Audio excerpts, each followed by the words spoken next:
पायल और विशाल की शादी को अभी 2 साल हुए थे। दोनों अलग अलग ऑफिस में काम करते थे। एक दिन विशाल घर जल्दी आया तो उसे पायल घर पर ही मिली। विशाल, क्या बात है, आज ऑफिस से जल्दी आ गई? पायल, नहीं, आज मैं ऑफिस ही नहीं जा पाई। आपके जाने के बाद मम्मी का फ़ोन आ गया था। पापा की तबीयत ठीक नहीं है, वो मुझे याद कर रहे हैं। विशाल, अरे तो इसमें सोचने की क्या ज़रूरत है? उससे मिल आओ ना उन्हें, उन्हें भी अच्छा लगेगा। वैसे भी वो दोनों गांव में अकेले ही रहते हैं। तुम्हारे भाई भाभी तो शहर में रहते हैं। पायल, हाँ, पर अकेले जाने में बहुत परेशानी होती है। गांव तक का रास्ता भी ठीक नहीं है। क्या आप मेरे साथ चलेंगे? हम 2 दिन में वापस आ जाएंगे। विशाल, मुझे तो ऑफिस में बहुत ज़रूरी काम है। एक काम करो, 2 दिन बाद का प्रोग्राम बना लो।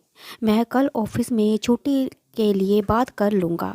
पायल, ठीक है, आप कल बता देना तो मैं रिजर्वेशन करा दूँगी।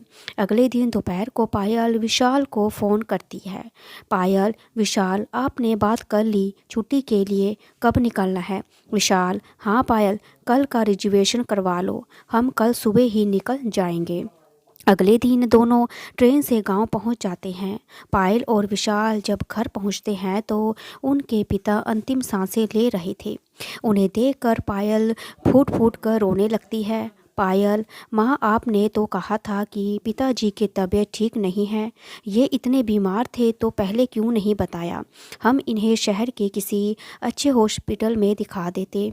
माँ, बेटी, तेरे पापा ने जिद पकड़ रखी थी कि वो अपना अंतिम संस्कार, अंतिम समय यहीं गांव में बिताना चाहते हैं। तभी पीछे से संजय की आवाज़ आई। संजय पायल का भाई था। संजय, हाँ, सब कुछ बेटी ही करेगी। बेटे के लिए तो इस घर के दरवाजे पहले ही बंद हो चुके हैं।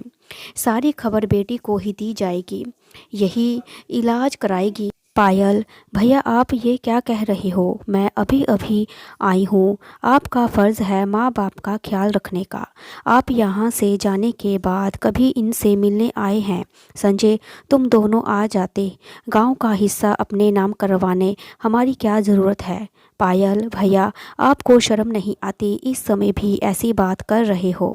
देख नहीं रहे कि पिताजी की क्या हालत है? विशाल, संजय, हम दोनों तुम्हारे गांव की ज़मीन जायदाद की कोई ज़रूरत नहीं है। हमारे पास बहुत कुछ है। ये हिस्सा तुम्हें ही मुबारक हो। और ज़रूरी नहीं कि बेटी अपने पीहर आए तो हिस्सा मांगने ही आएगी।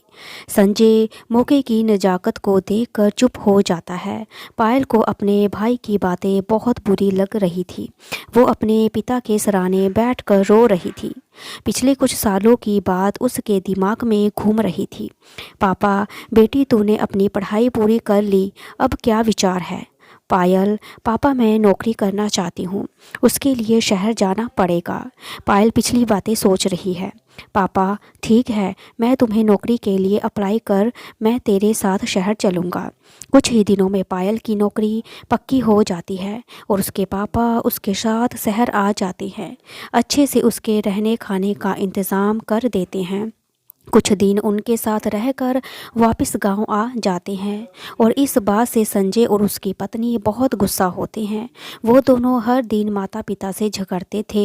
एक दिन दुखी होकर पिता ने दोनों से कहा, पिता, तुम अपना रहने का इंतज़ाम कहीं और कर लो, हम चैन से रहना चाहते हैं।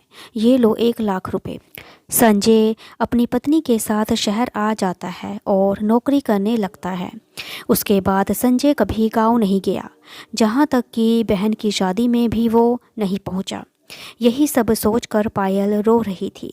तभी उसके पिता ने आँख खोलकर अपनी बेटी को देखा। उसकी आंखों में अब पहले जैसी चमक नहीं थी।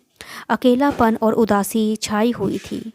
उन्होंने एक बार पायल को देखा तो फिर एक बार अपनी पत्नी को देखा, जो उसके पैरों के पास बैठी रो रही थी, जैसे वो कह रहे हैं कि मेरे बाद मेरी तेरी माँ का क्या होगा।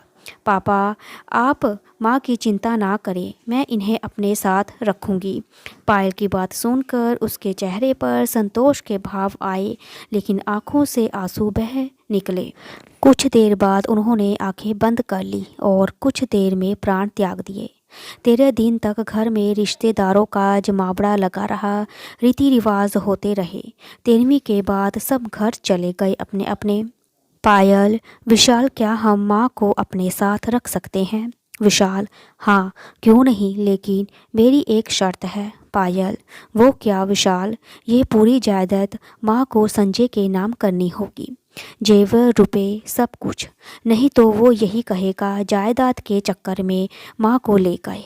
पायल ने संजय को बुलाकर अपना फैसला सुनाया और पेपर तैयार करवा कर सब कुछ उसके नाम कर दिया। चलते समय पायल ने संजय से कहा, पायल भैया, एक बात याद रखना, बेटियां केवल दुख दर्द बांटने आती हैं, जमीन जायदाद नहीं। अगर आपको मेरी कहानी अच्छी लगी तो लाइक करें, शेयर करें, सब्सक्राइब करें।